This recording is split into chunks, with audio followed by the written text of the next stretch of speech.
Salut à toutes et à tous et bienvenue pour ce nouveau numéro du podcast Ma Ligue 2. Au programme aujourd'hui, une interview avec le défenseur toulousain Sam Sana. On fera aussi un focus sur la mauvaise passe de Clermont avec Valérie Lefort, qui est journaliste à La Montagne. Et puis, bien sûr, vous retrouvez vos traditionnels faits marquants, la page Paris avec Winamax. Et on terminera par le quiz. Pour m'accompagner aujourd'hui, le duo Neymar-Mbappé de la Ligue 2, Dorian Vemel et Philippe Dechter. Salut les gars. C'est beau. Salut Alex. Salut Alex. Je prends Mbappé, hein, perso. Ouais, Ah bah moi j'espère que aussi, vous allez donc c'est briller dommage. autant que les deux hier. On va essayer. Je vous propose d'attaquer sans plus attendre par vos faits marquants. Dorian, tu voulais nous parler de Grenoble, qui est le grand gagnant dans la course au top 5. Bah ouais, c'est simple. Seul Grenoble a gagné. Je parle vraiment que du top 5, hein. Je mets un peu de côté Auxerre, même si Auxerre aussi a fait une belle opération dans cette lutte-là. Mais là, si je me fixe aux 5 premières places, bah il y a que Grenoble qui a gagné. Donc forcément, ça reprend 2 ou 3 points en fonction des équipes qui ont fait match nul ou qui ont perdu. Donc voilà, Grenoble, c'est marrant parce qu'en fait, c'est là où l'analyse de l'instant, entre guillemets, il faut pas trop y prêter attention parce que on avait l'impression dans le top 5 c'était peut-être Grenoble qui était sur la pente la moins ascendante des 5. Puis finalement, en une journée, en un week-end, bah, c'est eux qui font la bonne OP, qui se replacent provisoirement troisième en attendant le match de Clermont ce soir.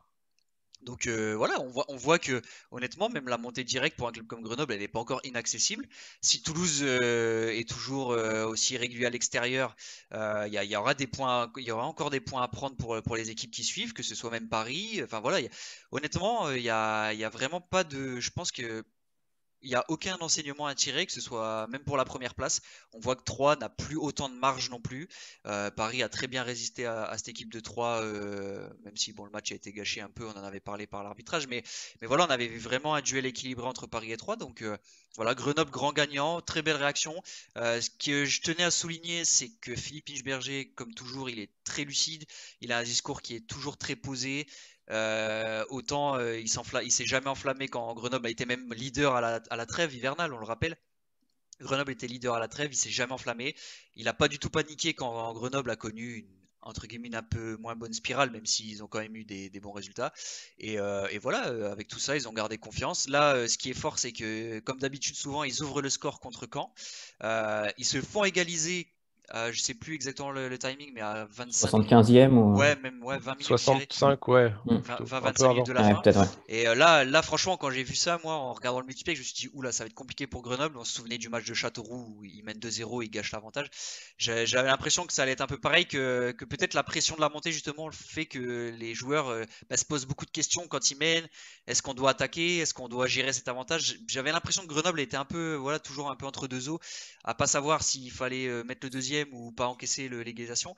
Quand j'ai vu Caen égaliser, je me suis dit, aïe, peut-être qu'ils sont repartis pour faire comme Châteauroux et ils vont encore, malheureusement pour eux, gâcher des points importants. Et là, non, au contraire, ils ont eu les ressources. Yorick Ravé, voilà, qui est un joueur hyper important qui débloque qui redonne l'avantage. Le but de Strahlmann sur corner, c'est bien pour lui aussi, ça le récompense. Donc voilà, Grenoble s'impose 3-1 finalement. Et quand on regarde les autres résultats, bah, c'est la bonne opération du top 5 et ça relance totalement Grenoble. Tant mieux, on s'en plaint pas, c'est totalement fou. Chaque week-end, il y a des équipes qui perdent des points, d'autres qui en reprennent. Il y a rien de joué, que ce soit pour la première, la deuxième place ou jusqu'au top 5. Même Auxerre, qui a repris 2 points quasiment sur tout le monde, sauf sur Grenoble, du coup, bah, revient aussi à 4 points, donc est pas largué et peut toujours y croire. Donc tant mieux, c'est tout bénéfice pour la Ligue 2, pour le suspense en fin de saison. C'est sûr que ça nous promet un très beau suspense pour ces dernières journées. Toi, Philippe, tu voulais pousser un petit coup de gueule, je crois. Oui, j'étais pas très content lundi soir après avoir, enfin pas après avoir vu le match, parce que Guingamp-Toulouse pour le coup a été un match plutôt agréable à suivre. Merci beaucoup aux Toulousains d'avoir joué au foot d'ailleurs. En première période, Les ça va, Guingamp, c'était pas mal. Guingamp ont eu 10 minutes, ouais, entre Ouais. la 15e et la 26e. Je fais comme Monsieur Bompard, en fait, je note. Euh, voilà, les minutes où j'ai pris du plaisir dans Guingamp, donc ça a duré à peu près 10 minutes. C'est pas mal, hein, finalement, 10 10 minutes minutes. de plaisir, c'est bien. C'est Ouais, ouais. franchement, ça peut être pas mal. Il y en a qui Euh, aimeraient bien. voilà. Donc ouais, c'était un peu mon coup de gueule de la semaine, c'est que bah, en fait j'étais atterré dans les déclarations d'après-match. Que finalement, en fait, on a presque les coachs n'ont quasiment pas parlé de jeu et du score, ils ont juste parlé des erreurs de l'arbitre. Alors Patrice Garande, effectivement, ça fait plusieurs fois que Toulouse, c'est un peu limite. Il y a des situations où le penalty sur Rissilé, effectivement, pour moi, c'est indiscutable. Il y a penalty. Monsieur Perroniel, on est d'accord que c'est pas le meilleur arbitre de France ni de Ligue 2. Il se plante assez régulièrement, mais pour le coup, je trouve que sur ce match-là, on ne peut pas lui jeter trop la pierre, à part cette erreur qui est assez manifeste. Il n'y a pas eu de grossière erreur, et surtout, il a même réussi à tenir un match qui, franchement, quand on a vu le premier quart d'heure, ça partait dans tous les sens. On se croyait au catch. Les Guingampais, ils faisaient que foutre des coups de latte. C'était très, très engagé. Ça me rappelait le Stade Rennais de la grande époque, là, avec leur défenseur Apam. Voilà, ouais, c'était vraiment ça. Tu te dis, non, mais attendez, les mecs, faut un peu se calmer. Et donc j'ai été très surpris quand Monsieur Bompard, mais c'est pas la première fois, est venu en déclat d'après-match. Et en fait, lui, les seules choses dont il veut parler, c'est les pseudo-erreurs d'arbitrage, donc pour une soi-disant accrochage dans la surface et un tirage de maillot, voilà. Donc c'est fou parce qu'il est au bord du terrain, il arrive à voir des trucs comme ça, je sais pas comment il fait, c'est phénoménal. Il a même les minutes et tout. Enfin, donc il y a un mec qui doit être chargé de repérer les erreurs d'arbitrage et de lui donner vite, un peu comme Rudy Garcia, c'est pas son ancien adjoint pour rien, pour qu'il puisse parler de ça, pour surtout ne pas parler de football, ne pas dire que Guingamp, pendant 80 minutes, ils n'ont rien fait. La deuxième mi-temps, c'est quasiment un miracle. C'est ça, ils n'ont rien fait. Ils étaient derrière. Il y a Franzi Pierrot qui est tout seul devant, qui court comme un dingue. Vous savez que je l'aime beaucoup. Et le pauvre, il est obligé de jouer attaquant, milieu gauche, milieu droit, milieu défensif. Et sur les corners, c'est lui qui vient dégager de la tête. Enfin, tu te dis à un moment donné, il est sous-exploité offensivement. Par contre, il doit remplir 4 rôles tellement c'est important de jouer la défense. Et à aucun moment, Guingamp était en mesure de proposer quelque chose, notamment surtout en deuxième mi-temps. Je trouve que les Toulousains méritaient largement d'être récompensés. Ils n'ont pas été réalistes. Basilio fait un super arrêt. Enfin, moi, j'aurais voulu que Bompard nous explique pourquoi, dans sa compo de départ, finalement, il prend une compo très défensive. Parce qu'en plus, il y avait de quoi dire, parce que Romao était quasiment. En fait, ils ont joué en 3 actions, quoi. C'est ça, ils ont joué en 5-3-2, ce qui est quand même assez rare. Romao reculé, il fait plutôt un bon match. D'ailleurs, Romao qui était en difficulté en milieu de terrain. Je pense qu'il y avait plein de sujets intéressants. Au niveau tactique, au niveau technique un peu moins, mais voilà, Livolan a montré des choses aussi, enfin, il y avait des trucs à dire. Et si on veut même l'embêter un peu, on peut lui dire qu'en fait, sur le but de Guingamp, puisque j'ai re-regardé les actions, il y a une faute sur Rissilé au départ de l'action quand les Guingampais récupèrent le ballon. Donc, lui dire qu'en fait, la VAR, faut qu'il l'oublie, ça sert à rien. On le voit en Ligue 1, ça ne solutionne aucun truc.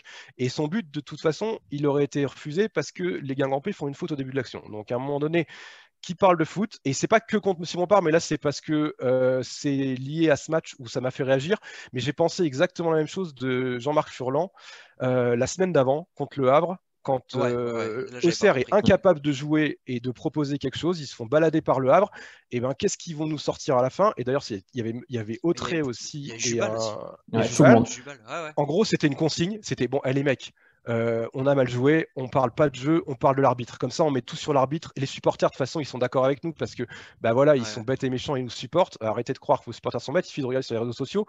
Tous les Guingampais se moquaient presque de la déclaration de Bompard de fin de match qui disait qu'il fallait aider les arbitres, en disant qu'il fallait plutôt aider leur coach. Mais bon. Et voilà. Et donc, il y avait aussi Jean-Marc Furlan. Et moi, ça me saoule que on est en fin de saison, continuez de parler de football. De toute façon, on est en fin de saison, donc en fait, le moindre coup de sifflet ou pas, ça va. Voilà. Le problème, c'est que ça prend des proportions énormes parce que tu sais que c'est les derniers matchs et que tous les points valent cher, en fait, c'est ça. C'est ça. Et on est les premiers à dire quand ça va pas. On est les premiers à dire que M. Varela fait un mauvais match sur le Paris FC 3. On est les premiers à dire que M. Perroniel se plante régulièrement et accorde des pénaltys des fois qui sortent de nulle part. En même temps, il faut aussi dire quand ils font des matchs plus que corrects, une erreur, ça peut arriver à tout le monde et c'est pas la VAR qui solutionnera ça. Tu as raison de souligner, Philippe, que Fred Bompard était l'ancien agent de Rudy Garcia, parce que c'est vrai qu'ils sont exactement la même communication sur les arbitres, si on avait mis nos occasions, on aurait gagné. Oui, c'est du foot, c'est Je pense qu'ils ont été adjoints pendant encore une dizaine d'années, même plus. Depuis Dijon, Dijon, Marseille. De toute façon, quand tu as été adjoint, entre guillemets, tu t'inspires. Je pense que même malgré lui, il s'inspire de ce qu'il a connu, donc c'est pas étonnant. Je suis tout à fait d'accord avec Philippe, notamment sur Auxerre Le Havre. C'est vrai que j'avais assez débloqué aussi parce que sur ce match-là, j'avais pas le sentiment que l'arbitrage est vraiment. Sur le penalty, il y avait plutôt penalty pour Le Havre. Après, il y a la blessure de Birama Touré, mais honnêtement, c'est plus un duel aérien. C'est un duel aérien comme il y en existe beaucoup. Alors, on est triste pour Birama Touré qui se blesse sur ce coup-là, mais c'est pas parce qu'il y a blessure qu'il y a forcément un carton rouge, par exemple. C'est vrai que j'avais été un peu surpris de voir que que Auxerre était aussi énervé par l'arbitrage, alors qu'il n'y avait pas eu non plus de scandale, style but accordé ou but refusé qu'il fallait pas. Voilà, c'est vrai que je rejoins Philippe. C'est facile, c'est toujours facile de taper un peu sur décision arbitrale. C'est moins évident de remettre en question les choix tactiques, etc. Donc bon, j'espère Et que les surtout, coachs vont parler de mais foot pour la fin de surtout saison. que pour le coup, les joueurs sont prêts à le faire. J'ai l'impression parce que Livolan, c'était le premier à la mi-temps à dire on prend un but, on n'a pas le droit, c'est une faute professionnelle, le but qu'on prend. Donc je pense qu'en plus, pour le coup, ces joueurs sont prêts à l'entendre, sont prêts à parler de foot, sont prêts à parler d'autre chose. Et voilà. Et juste pour finir sur la VAR, pour bien dire que ça sert à rien, on l'a vu hier d'ailleurs, comme quoi c'est symptomatique l'arbitrage. Quand Mbappé part, que tout le monde dit il n'est pas hors jeu, c'est hallucinant. Donc d'une, il y a la VAR. Au final, ça n'a rien changé. Et de deux, si Paris prend un but dans les dernières secondes, je pense qu'on n'aurait parlé que de ce hors-jeu, mais jamais des occasions qui ont été ratées par Neymar ou du ballon que Neymar donne pas à la 91e à Mbappé. Donc c'est un peu symptomatique aussi de notre football, c'est de se dire, en plus comme il y a de moins en moins de gens qui regardent les matchs, c'est peut-être de se dire, allez, de toute façon, on charge l'arbitrage, les gens, ils n'ont pas vu le match, et de toute façon, derrière, ils vont nous soutenir parce que bah, ils nous supportent, quoi, tout simplement. Et c'est un peu dommage. Et ouais, juste pour finir là-dessus, ouais, je trouve que tu as raison, Philippe, dans le sens où tu dis les supporters sont pas bêtes. En fait, c'est la technique facile d'allumer un contre-feu pour un entraîneur pour te cacher derrière. Et en fait, c'est ce que Mourinho fait depuis 10 ans, depuis qu'il a plus de résultats. Bah là, encore Ouais. ce week-end, ils ont perdu. Direct, premier truc d'après-match, il allume une petite polémique, arbitrage ou avec l'autre entraîneur. Et comme ça, on parle pas du tout du contenu. Et sauf que voilà, les supporters sont pas bêtes et voient les matchs aussi.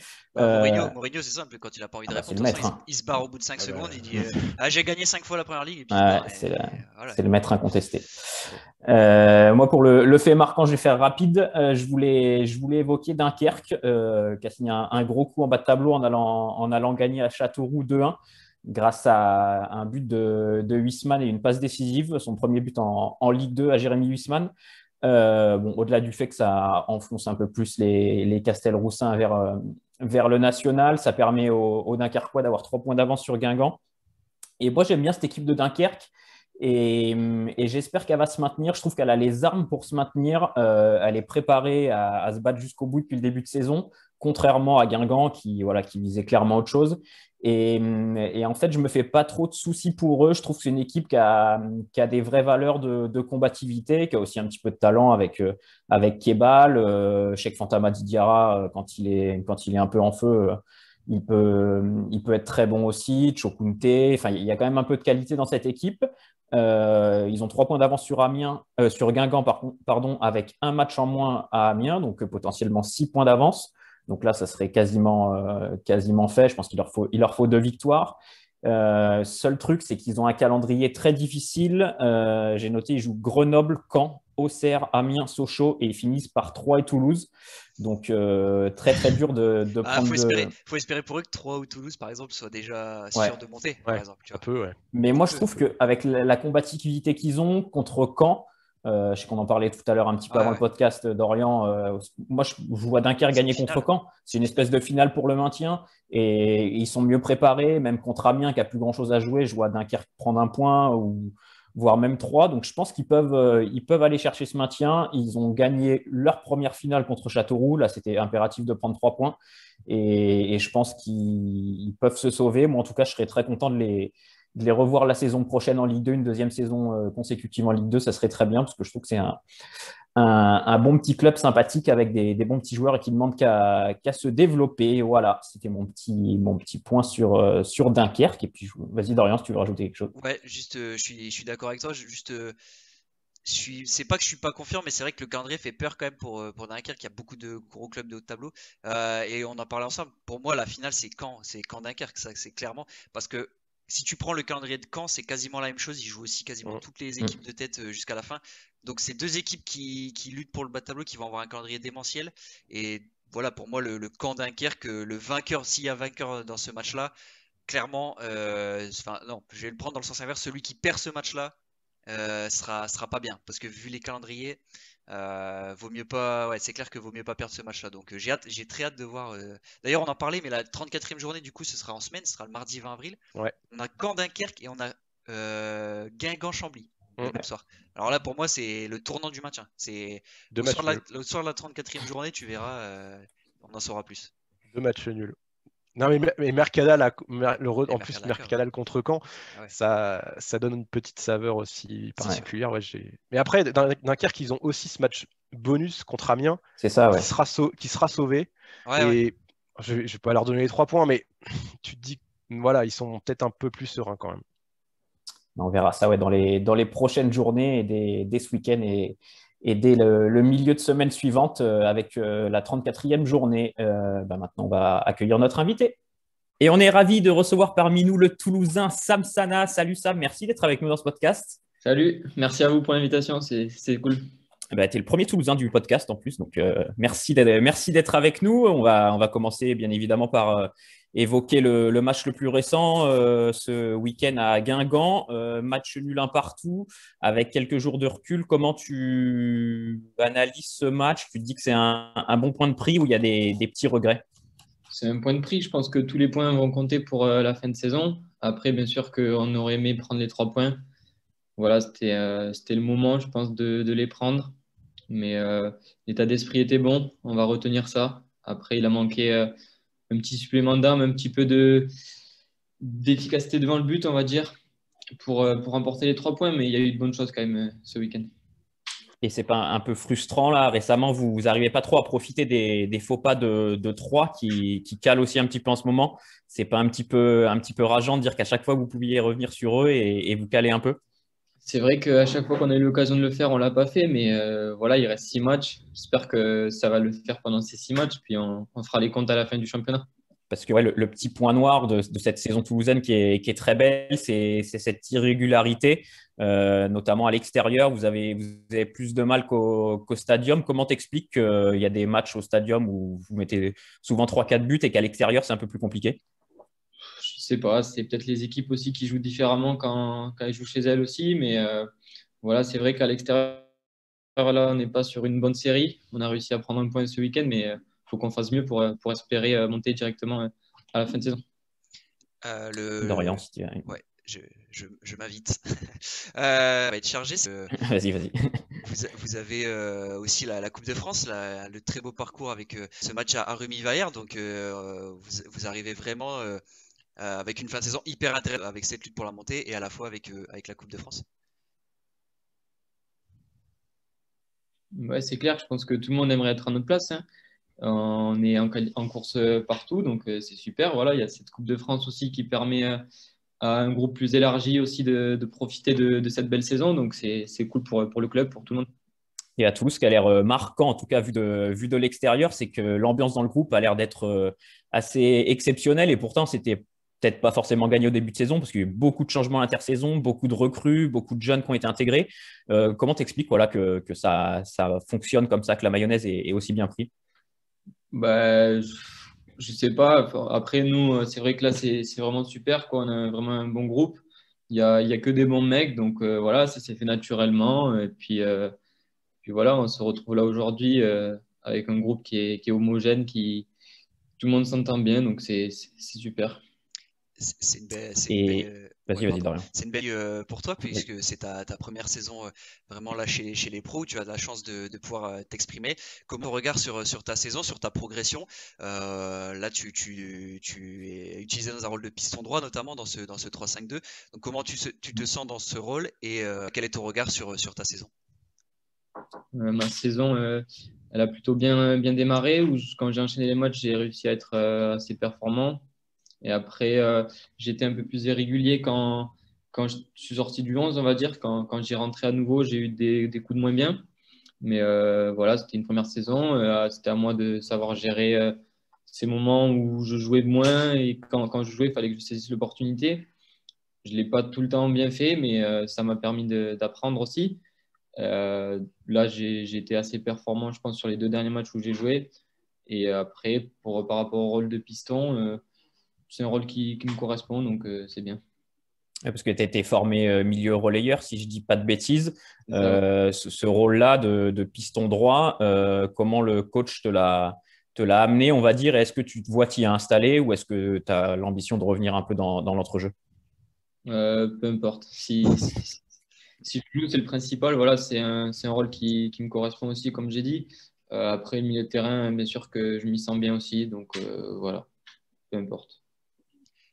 Tu as signé. Vas-y, Dorian. Ouais, quand on revient sur je me souviens du tout premier match contre Dunkerque, enfin, au tout début de saison, l'effectif était encore hyper jeune, n'était pas encore totalement construit. Est-ce qu'à ce moment-là, est-ce avant le coup d'envoi de la saison, vous imaginiez pouvoir vraiment lutter, de faire une aussi belle saison et pouvoir vraiment lutter pour revenir directement en Ligue 1? On sait que c'est difficile pour un club qui descend.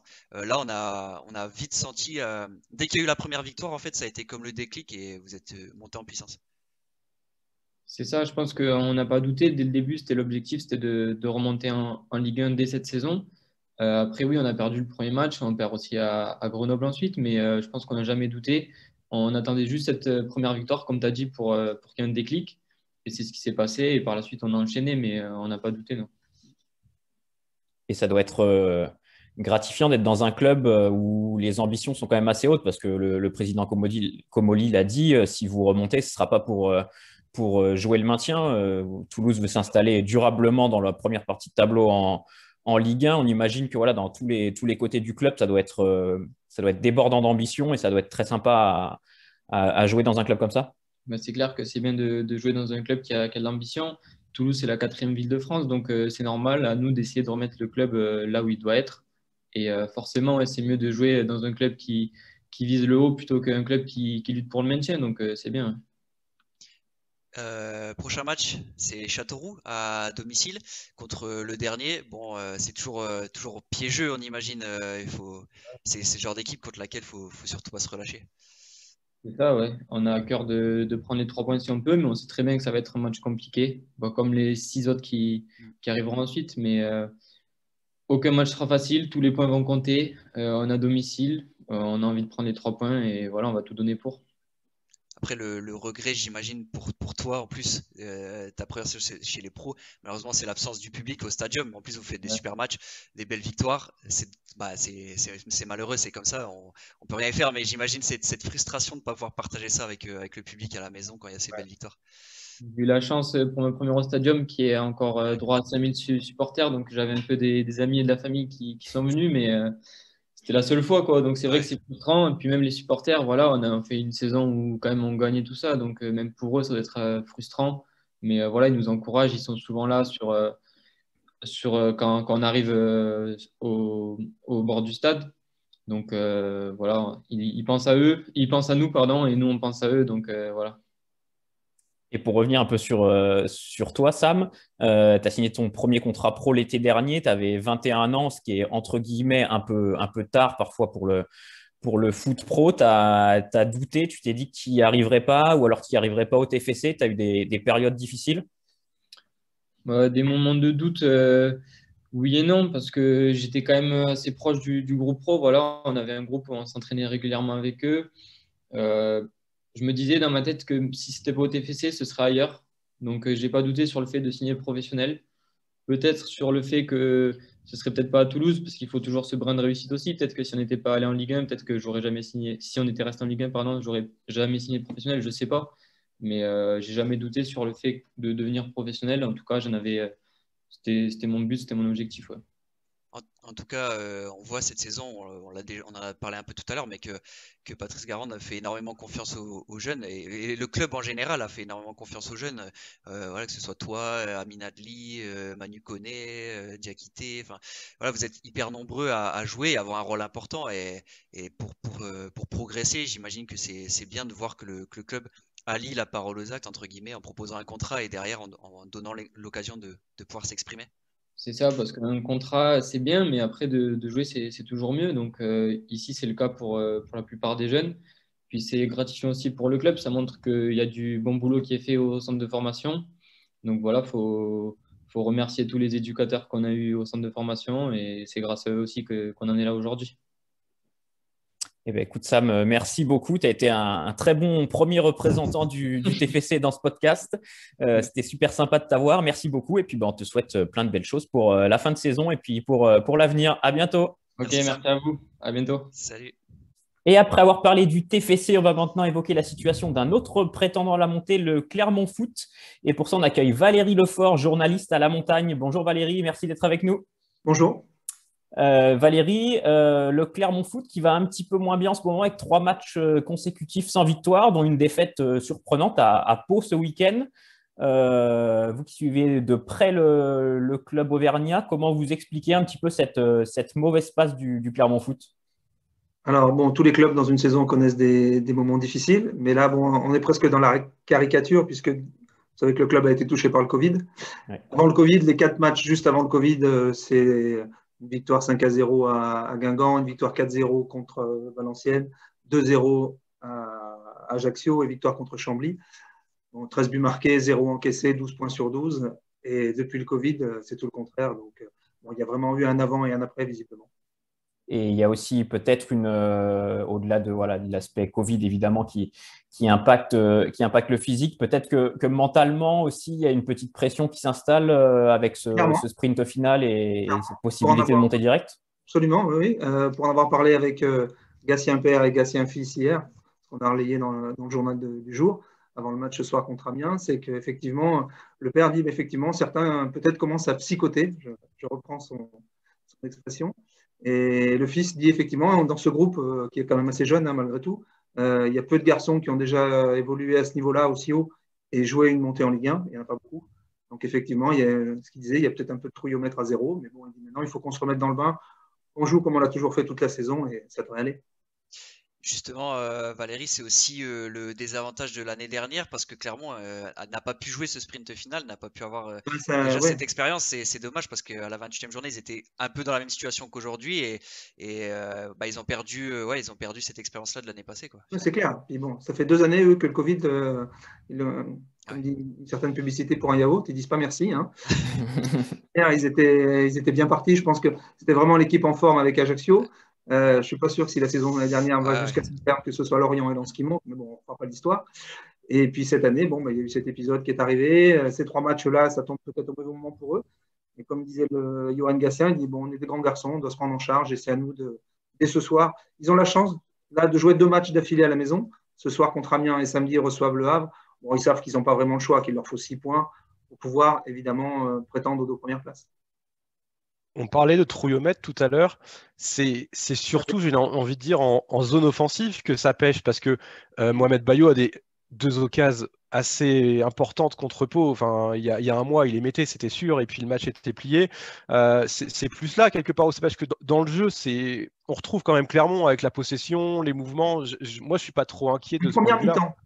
En première mi-temps. C'est plus difficile en seconde ces derniers temps, depuis l'épisode Covid. On l'a vu à Pau d'ailleurs, où ils n'ont pas su tuer le match en début de deuxième mi-temps. Ils ont 2 occasions énormes. Une pour Bayo, une pour Dossou. Bon, je pense que s'ils marquent une deuxième ou une troisième fois, le match il est plié derrière. Hein. Pau ne revient pas.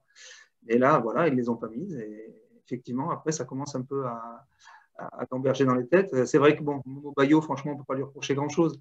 On ne va pas dire qu'il est sorti de nulle part, parce qu'il avait fait quand même une bonne saison à Dunkerque l'année dernière, prêté en national. Enfin bon, ce qu'il fait cette année, on rappellera quand même que le numéro 9 du club, avec le 9 dans le dos, c'était Jordan Tell. Lui, il joue avec un numéro bien plus loin. On n'est pas loin des numéros 30. Donc, ce garçon s'est imposé et en impose. C'est de belles choses. Bon, il a un petit creux depuis un mois. On va voir si là, il est capable de remettre les gaz là, sur les 7 derniers matchs qui restent. Et lors de la dernière conférence de presse, Pascal Gatien a dit, je rappelle quand même que ce sera un exploit qu'on soit dans le top 5, vu voilà, on en était au début de saison. Vous êtes plutôt d'accord avec ça ou c'est une manière un petit peu de retirer de la pression à son groupe, comme vous le disiez tout à l'heure, qu'on commence à la ressentir un petit peu? Alors, si on prend les faits de façon objective, c'est pas faux. Il n'a pas tort de dire ça. Mais bon, c'est très bien. Il a rajouté d'ailleurs, on sait où on veut aller, on doit agir, on y va à fond. Voilà. Et puis les joueurs, mais même depuis le début de saison, les joueurs, quand on parlait avec eux, on sentait qu'il y avait cette envie d'aller choper une des 2 premières places. Alors bon, on ne sait jamais si on va terminer 1, 2, 3, 4, 5. De se qualifier, c'est sûr. De jouer les barrages, c'est certain. Mais surtout, dans leur fort intérieur, beaucoup de joueurs avaient cette ambition-là dès le début de saison. Donc ça, voilà, je pense qu'ils sont accrochés encore à cette idée-là. Et puis, il ne faut pas oublier que si ce soir, Clermont bat Amiens, Clermont est deuxième du classement. J'allais justement dire, j'allais dire en plus, en cas de victoire contre Amiens, finalement, Clermont est deuxième à la différence de but. La seule différence, c'est qu'avec ce sur place, là, ils ont pris 1 point sur 9 sur les 3 derniers matchs. Ils se sont privés d'un matelas. Voilà. Comme disait Johan Gatien, on avait un joker, on ne l'a plus, mais ils ont toujours leur destin en main. Le fait que Toulouse n'ait pas gagné à Guingamp fait que si ce soir Clermont gagne, Clermont est deuxième. Et est-ce que si jamais la fin de saison sourit pas et que Clermont ne monte pas, parce que Clermont est quand même souvent bien placé et souvent en course pour la montée, est-ce que au club on craint une petite saignée entre guillemets avec des départs? Il y a des joueurs qui vont être très demandés, des Bayo, des Dossou, des Alevina. Et Est-ce qu'il y a après, cette crainte de repartir à zéro un peu à chaque fois? je sais pas, je ne suis pas totalement certain cette fois, depuis l'arrivée des nouveaux investisseurs et d'Ahmed Schaeffer. Je crois qu'il y a un projet. Le but, c'est de se dire, soyons le plus souvent possible dans les 5. Et puis, ben, ça va finir par sourire, on va finir par décrocher la timbale. Donc, voilà. Si vous dites à Clermont aujourd'hui, qui est troisième, ce soir peut être deuxième, qui fait peut-être une saison à la fin qui va se terminer que par des barrages, allez en parler à Amiens, allez en parler à Guingamp, allez en parler à d'autres clubs qui ont d'autres budgets, qui ont d'autres moyens. Donc, bon, non, je ne suis pas certain. Après, qu'il y ait des ajustements et que certains joueurs pardon, soient demandés, mais c'est le lot commun aujourd'hui dans le football. Hein. Et justement, Ahmed Schaeffer, c'est quel type de président est-ce qu'il est beaucoup là, surtout dans ce sprint final, un peu pour encourager les joueurs, ou est-ce que c'est plutôt un président qui prend du recul et qui laisse totalement, enfin, oui, qui Alors non, laisse c'est un président le qu'on a vu sportif. c'est un président, bon, il est pris par ses affaires aussi bien en Suisse qu'au Moyen-Orient, mais on l'a vu beaucoup en début de saison. Après, il y a eu la période Covid où on l'a moins vu, mais bon, c'était difficile Ouais. de circuler aussi. Et là, depuis quelques semaines, il est présent, il est là à tous les matchs. Il était aussi en déplacement à Nancy. Moi, je l'ai vu au stade à Marcel Picot. Donc voilà, c'est quelqu'un qui est assez fusionnel avec ses joueurs. Bon, quand vous le voyez à 15 mètres, il ressemble presque à un joueur, quoi. Il est jeune, il est svelte, il est très proche d'eux. On avait assisté à une scène surréaliste, je crois que c'était après la victoire contre Valenciennes, Dans les vestiaires. avec les joueurs dans le Ouais. vestiaire. Ils sont passés par la salle de presse. Voilà, on sent que c'est quelqu'un qui aime ses joueurs, qui aime son club. Voilà, non, mais c'est pas lui qui joue sur le terrain. Et Par rapport, Vas-y Philippe. Pardon. ouais, pardon. Par rapport au Covid, juste pour revenir quelques secondes là-dessus, vous qui côtoyez le club et les joueurs quasiment au quotidien, hein, vous avez eu un peu plus d'infos justement sur l'impact que ça a pu avoir au niveau de la santé physique, s'il y a des joueurs qui ont vraiment été symptomatiques, qui ressentent Non, encore des difficultés. on n'a pas eu de détails particuliers. Bon, aujourd'hui, ça date de pratique d'un mois quand même. Hein. Tout à Donc les fait, mais choses bon, on sait maintenant, que je ça pense, dure sont des en fois. place. Voilà, c'est derrière eux. Pascal Gassien disait il y a quelques jours que quand il regarde tous les datas aujourd'hui, parce que tout est surveillé, bon, voilà, les joueurs sont comme ils étaient. Il a piqué un gros coup de gueule après le match à Pau parce qu'il estimait que certains n'avaient peut-être pas fait tous les efforts. Voilà, il était en colère après le deuxième but encaissé sur un compte de 80 mètres. Bon, même si ça se termine par un but gag, ça vient rajouter en plus au désagrément. Mais voilà, et il dit ce but-là, il y a quelques temps, on ne l'aurait pas pris. Voilà, parce que tout le monde faisait les efforts pour tout le monde. Ce qui n'a pas forcément été le cas dans le Béarn sur la fin de match. Bon, ils l'ont payé cash, hein, ils ont vu. Alors, il y a eu une soufflante, hein, il y a eu une remise en cause cette semaine. Hein, je pense que les murs ont un peu tremblé. Il a remis les points sur les i. D'ailleurs, Yoann Gassien le disait, ça ne lui arrive pas souvent. On dit c'est de quoi il parle, il le connaît un peu mieux que tout le monde. Quand même. Et il dit, bon voilà, il nous a recadré, voilà, il a dit les choses. Il dit, maintenant, on est des grands garçons, c'est à nous de montrer sur le terrain ce qu'on est capable de faire. Ouais, Vas-y, Dorian. j'ai peut-être une petite dernière question, mais on parlait si le club monte pas, mais si le club monte, est-ce que Clermont est, selon vous, est prêt à franchir le cap, à aller en Ligue 1? On sait que par exemple la pelouse, c'est quand même un gros problème, surtout pour une équipe qui produit du jeu comme Clermont. C'est au classement des pelouses, je crois que c'est 19e Clermont. Ouais. Par exemple, il y a ça, il y a le chantier du stade, mais j'imagine qu'il y a d'autres aspects à développer au terme Oui, après, d'infrastructure. bon, on ne va pas vous cacher, on le sait qu'au sein du club, la réflexion est pleinement engagée. Hein. Hmm. Il travaille, je pense, j'allais dire sur deux scénarios. Le premier, la montée, la deuxième, on reste en Ligue 2. Mais bon, il travaille clairement déjà sur le scénario d'une montée en Ligue 1. Voilà. Après, est-ce qu'on fait un stade avec des tubulures comme ça a pu se faire au stade de rugby de Lyon pendant quelques temps, avant qu'ils aillent à Gerland, en face? Bon, sachant qu'il y a un programme qui est prévu avec la ville de Clermont pour agrandir le stade et finir au total avec un stade de 30 000 places. Mais déjà, il y a une première tranche qui est prévue, je crois, pour 2024. Donc, on peut faire une saison comme ça. Il a été évoqué aussi la possibilité d'aller jouer au stade Michelin, qui est un stade magnifique. Bon, après, qu'il faut mettre aux normes du football. Et là, vous avez une enceinte de 20 000 places qui est superbe. Voilà, est-ce que c'est une possibilité? Pourquoi pas? Je crois que les discussions sont engagées. Tout est sur la table, il n'y a rien d'arrêté. Mais en tout cas, Ouais. et en termes aussi on parle du budget, que le budget de Clermont en Ligue 2 est pas l'un des meilleurs en termes de budget, Non, mais même pour les il a joueurs bien par exemple. augmenté quand même. Il a bien Ouais, augmenté ces 2 dernières saisons. ouais, bah forcément avec l'arrivée d'Ahmed Scheffer, ouais. Voilà. Mais Donc, du coup, il y aurait, si le club monte, en tout cas, il serait prêt à, voilà, ce serait pas trop tôt. Là, le club est bien engagé pour, bah voilà, pas le franchir le pas, quoi. club, lui, dit qu'il est prêt. Ouais, Bon, j'imagine qu'on ne changera pas d'entraîneur parce que ouais, vu l'excellence du travail qu'il fournit depuis qu'il est là, il n'y a pas de souci. Au niveau des joueurs, mais comme tout club, si vous montez, vous devez vous renforcer. Il y a des gens qui partent, c'est la vie d'un club. Bon, voilà. Après, il y a pas... Je crois que là-dessus, il n'y a pas beaucoup d'inquiétude à avoir. Après, voilà, c'est plus, effectivement, le club doit se structurer dans le temps. ouais. Et voilà, oui, là, il a clairement du retard. Hein. Aujourd'hui, ils n'ont pas un stade, ils ont un demi-stade. Bon, alors, est-ce qu'ils peuvent s'appuyer sur le stade d'à côté du rugby ou pas? Ou est-ce qu'on peut aussi travailler? Bon, vous avez des équilibres politiques à respecter. Le stade appartient à la métropole. Voilà, donc je ne vous fais pas de dessin. Donc voilà, tout ce petit monde doit peser tout ça et trouver le bon équilibre. Eh bien, merci Valérie pour cet éclairage sur Clermont. On va suivre cette fin de saison passionnante avec cette équipe qui nous régale et du coup peut-être voir comment ils gèrent la montée en Ligue 1. Et on rappelle que Clermont n'est jamais monté en Ligue 1 de son histoire. Donc ce serait, voilà, même voilà, pour les journalistes qui suivent le club au quotidien, comme la montagne, ce serait aussi forcément un événement énorme de pouvoir couvrir Clermont en Ligue 1. On ne vous cache pas que ce serait assez sympa. Ah ouais, c'est sûr, c'est sûr. Il y a du bon rugby, il y a très bon rugby. Il faut que le foot puisse franchir le pas aussi de découvrir un peu l'élite. Je pense qu'on en saura un petit peu plus. Ce ne sera pas acquis, mais on en saura un petit peu plus en fin de semaine quand même. Ouais, c'est clair. Les 2 matchs à la maison. Comment? Vous êtes confiant? Non, ni confiant, ni pas confiant. Ce n'est pas notre rôle. Je veux dire, on n'est pas. Non, bien sûr, mais en tant que journaliste, on n'est pas avec une bannière de supporters. C'est mieux si ça monte, effectivement. Mais bon, c'est à eux d'aller la chercher sur le terrain, point. Nous, depuis notre pupitre ou avec ce qu'on écrit, c'est pas nous qui marquons les buts. Hein. Donc voilà, on regarde, on est là pour analyser, pas pour crier et supporter avec eux. Très bien. En tout cas, on vous souhaite d'accompagner Clermont en Ligue 1, si possible, la saison prochaine. Merci encore Valérie d'avoir été avec nous pour ce podcast. Et puis nous, on va passer à la suite. Merci. Merci bonne beaucoup. fin de journée, au revoir. Merci, bonne fin de journée. Winamax, les meilleures cotes.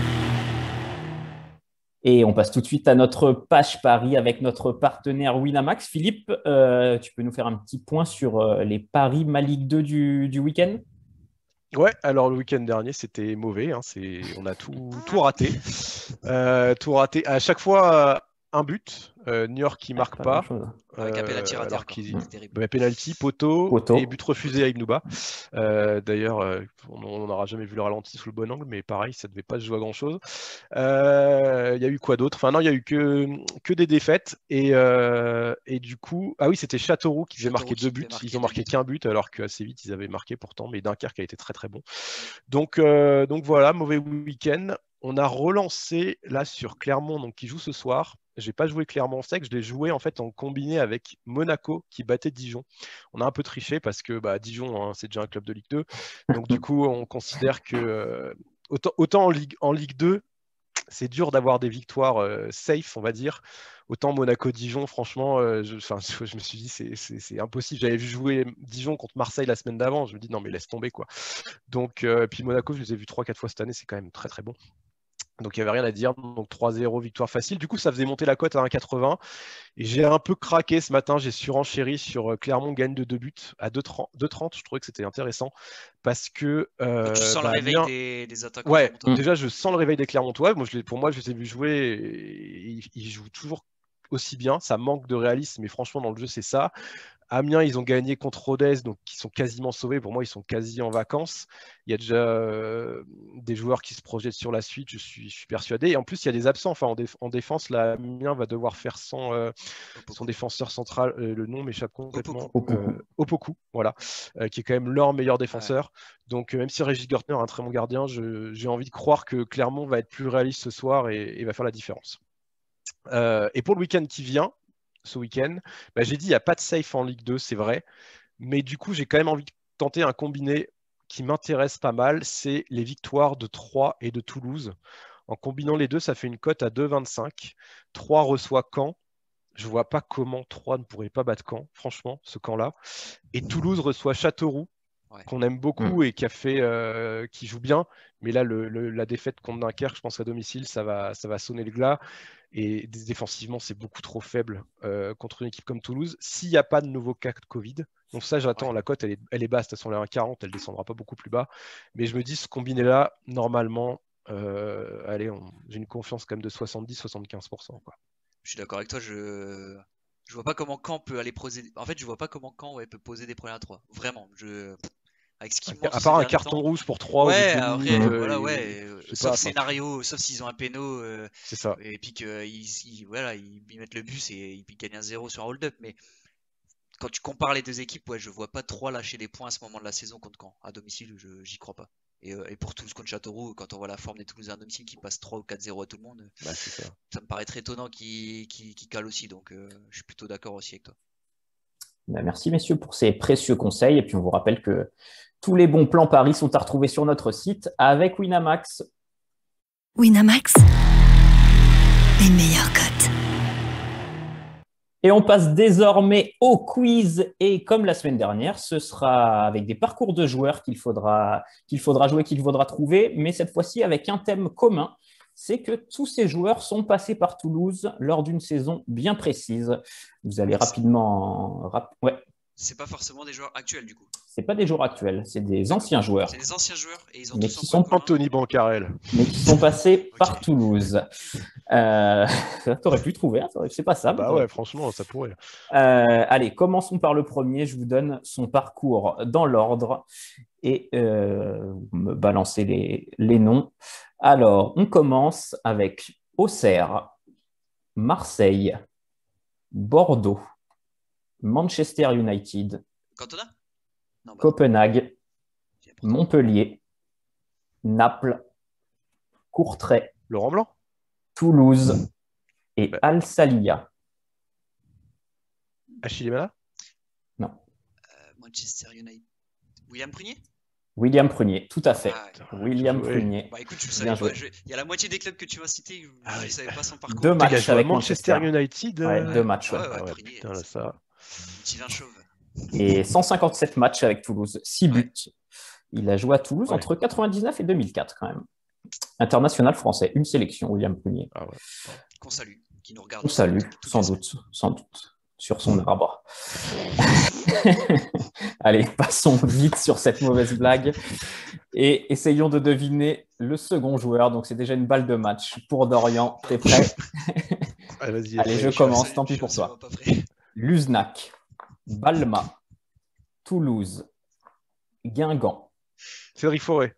Oui, Cédric Forêt, bien joué. Allez, Cédric Forêt, Balma, bien sûr. Toulouse, Guingamp. Et alors après, il a fait une ribambelle de Reims. clubs. Istres, Le Mans, Reims, Le Havre, Reims, Guingamp. Et après, 4 clubs belges. Wow. Bravo, Cédric Forêt, 2001-2005 à Toulouse. 100 matchs, 45 buts. Du coup, tu dis Balma, mais genre Balma, ils étaient en D2 avant ? Non, c'est son parcours, quoi. C'est la culture. On dit Balma, ça te parle, toi ? Ouais, Balma, ça me parle. Ah, je sais pas pourquoi, mais c'est un club du Sud qui me parle. Je sais pas pourquoi il y a un truc. Je ne sais même pas où c'est. Pour moi, c'est dans le Sud, mais. Ah, c'est dans le Sud ? Balma, c'est en Occitanie, c'est en région Occitanie. Voilà. Mais c'est vrai que ça avait un nom corse. Très très nul en géographie. En tout cas, c'est une thématique horticole. Tout à fait. Forêt et prunier, c'est vrai.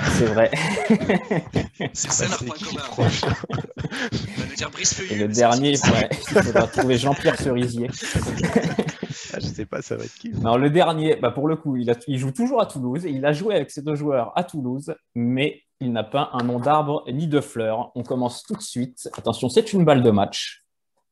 Toulouse, Le Havre, Amiens Guérande et Guingamp. Et il a joué avec les 2 joueurs précédemment cités. Il a joué à Toulouse il était formé à Toulouse. Et il a joué en pro entre 2001 et 2006. Ensuite, Le Havre, Amiens. Et ensuite, il a joué très longtemps à Guingamp, en Ligue 2. En Ligue 2 à Guingamp ? Toulouse, Le Havre, Amiens, en Ligue 2 et en Ligue 1 à Guingamp.